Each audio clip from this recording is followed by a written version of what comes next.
capital. We've heard women loud and clear because the cannabis industry was really progressive when it started. In 2015, there were about 36% of women in C-suite positions. And, that's a lot higher than most other the industries. national average was 25%. So that was higher than other industries. So people had a lot of hope for the cannabis industry that it was going to be a much more progressive industry. But as it became more and more popular and, federal legalization started to rear its head, that statistic really dropped. So in just 2 years following, the number fell to 27%. And today it's about 17% of women in the industry that have director or exec titles. And that's according to Marijuana Business Daily. Wow, that's really fallen. So it looks like there's a lot of companies coming in that are male dominated. Exactly. Right? Yeah. I mean, PitchBook ran a statistic too that female founded firms were 40% of privately held companies and only 2% of US venture capital is allocated to female founders. And there's almost no stats about how much is allocated in the cannabis industry specifically because they categorize it. It's calculated based on category, not on gender or race. So, what we took away from that is that there's really a lack of knowledge in raising capital. There's a lack of knowledge in, networks and a lack of connectivity for women. Is that what you all put it down to, Kim? I want to bring you in on this as well. Is that sort of what you think the issue is just a lack of connectivity between women who are interested in becoming, leaders in this space? I would say lack of connectivity and also real connectivity. Mm-hmm. So I think that there's a lot of women's organizations and, we support pretty much any real women's organization, especially if we can collaborate in this space. But when you get down to the nuts and bolts of it, we need to get real. We need to understand that we're in a capitalistic society and not any business idea that you have is a good one for venture money or even angel investment. And I think what we provide at WIN, in particular, the Women's Inclusion Network, is a real assessment. We're not here to just, uplift women, but we're here to get real and to make the hard calls sometimes, which is, what this business doesn't have legs, or this business needs some other pieces to it before it is ready for fundraising. And I think, a lot of women entrepreneurs haven't had that sort of traditional indoctrination into even entrepreneurship and what does it mean to go out and raise money in any space. And we need to have that discipline just like every other tech investment or life science investment. So you guys do a lot of mentoring for women in this space as well, right? And it sounds like there's a lot of need for it absolutely. as well. Not only that, it is critical, and I want Laura to address that further because we just did a program. But let me share something else because I've been a long student of this problem for women because I have, and so has Kim, been involved with women business owners and entrepreneurs and women investors. And we figured out the answer. Less than 2% of women get financing in traditional markets, and it's less than that, and certainly far less than that for women of color. It's so hard. We figured out why. We know the answer. It takes more women investors who have a lens toward women-founded companies, even the products and services.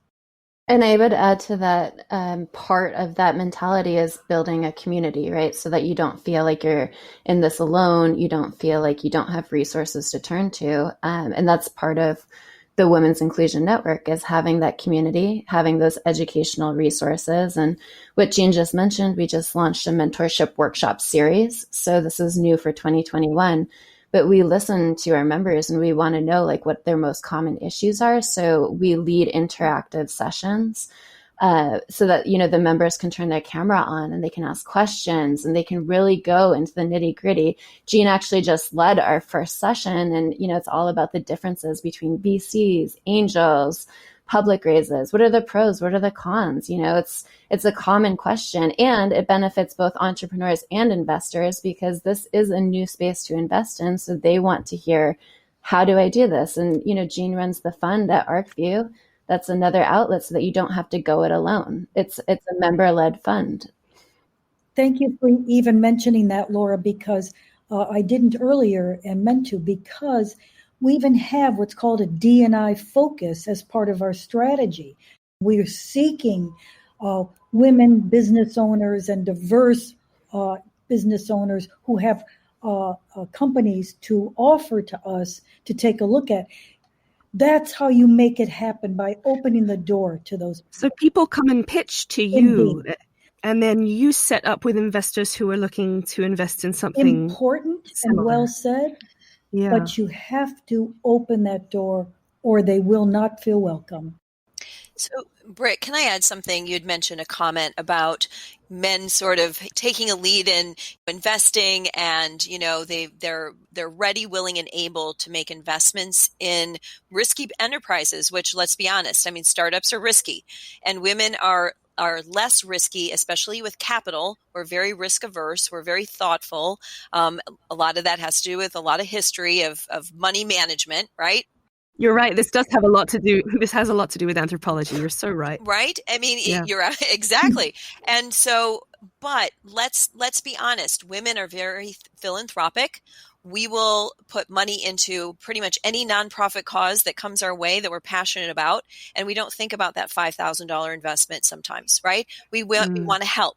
And so I'd like to tap into that a little bit with women and say there are so many new ways to invest now. You can do it as a group sport like we do here at ArcView. There's also crowdfunding that has now opened up opportunities for women who may not meet that accredited investor category.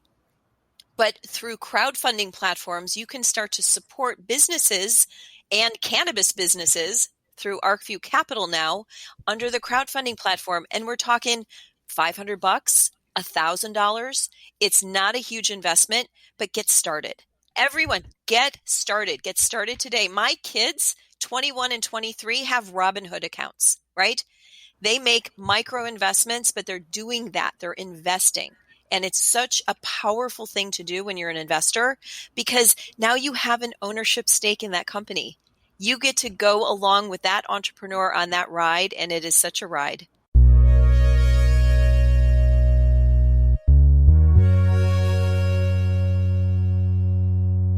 If you're enjoying Different Leaf, the podcast, there are a few things you can do to help us reach more listeners. One big one is to just take a few minutes and rate and review the show on Apple Podcasts. We'd really appreciate it. Okay, that's it. Back to the show. So how is it that you choose the entrepreneurs that you would present to your investors? Because that's the kind of thing that I want to know, so that I can choose well for who I invest in, right? Britt, that is an art and a science.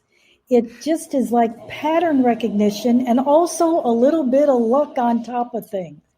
And so after you do it for a while, it just takes a certain sense of knowing who has the ability to get that company over the finish line. Can they scale it?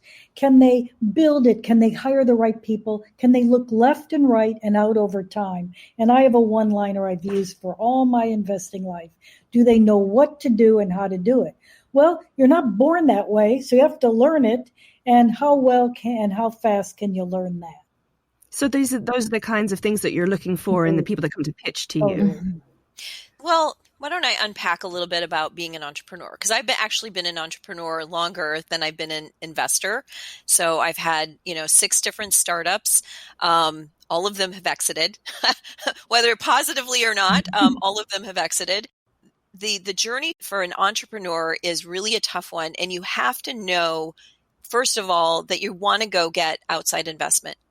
You have to make that as a conscious decision, because if you're really not all in on that, you can't be partially in. It's like being partially pregnant. You have to make that decision. And once you've made it, you've made it, because once you have your first investor in, you now have a partner, right? And that investor is there for you, but they're also looking out for their own best interests. And you have to understand that. And then the second one is, do you have a business that is attractive to investors? Right? You said, hey, you can have a couple $1,000s and put up a website and start selling CBD, and there you go.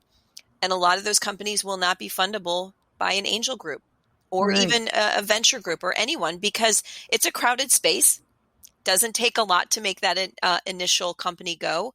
And so you have to really assess where your business is and what it needs from capital perspective to get to those next levels. And lifestyle businesses are fantastic, you know?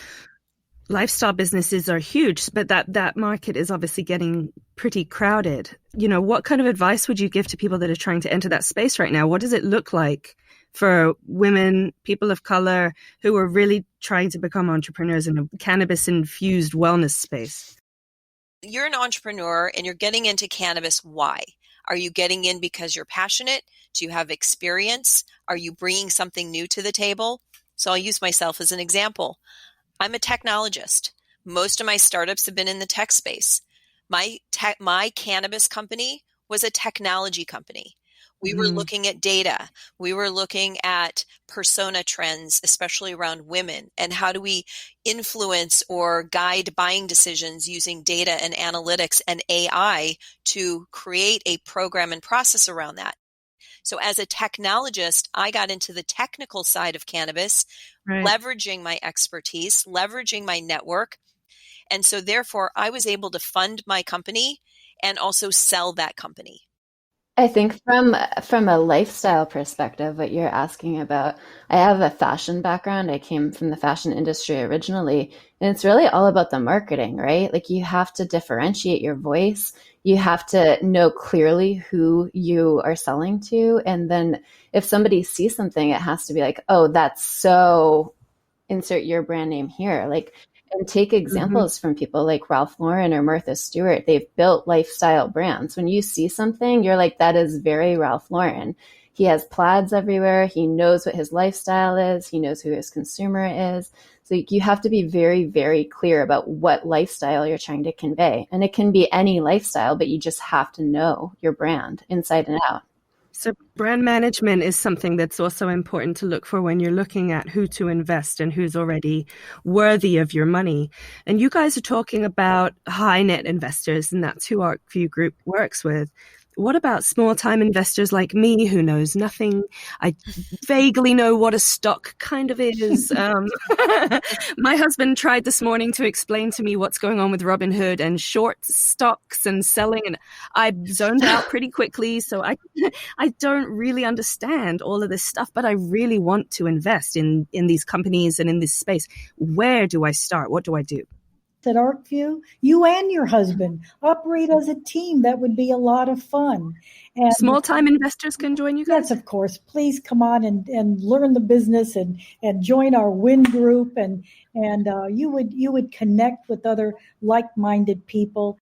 I would piggyback on that answer too and say, yeah, come join WIN and talk to somebody other than your husband maybe, because sometimes when you're so close to the person, it goes right over your head, with like what it is that they do for a living. But then when somebody else explains it to you, it's this new perspective that you're not used to, and you're just like, oh, that clicks with me. I understand now. Yeah, it's definitely about listening to other voices, I think, in this space, having other people explain it to me.